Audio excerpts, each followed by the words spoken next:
ప్రపంచ ప్రసిద్ధిగాంచిన చైనాలోని ఓ బౌద్ధారామం తాజాగా వార్తల్లో నిలిచింది. మార్షల్ ఆర్ట్స్ కు ప్రసిద్ధి చెందిన ఈ ఆలయ అధిపతిపై నేరారోపణలు వచ్చాయి.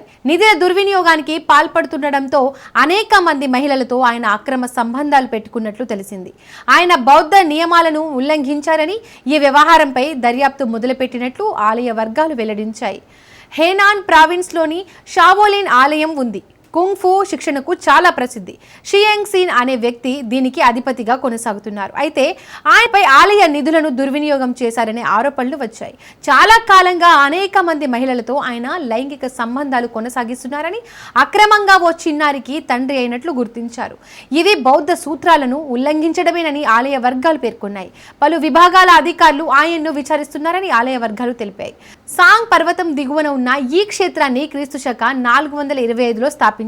1500 ఏళ్ల నాటి ఈ ఆలయానికి చారిత్రక, మతపరమైన ప్రాముఖ్యంతో పాటు కుంగ్ ఫుకు ప్రసిద్ధిగాంచింది. ప్రపంచవ్యాప్తంగా ఎంతో మంది విద్యార్థులు ఇక్కడకు వచ్చి శిక్షణ పొందుతున్నారు.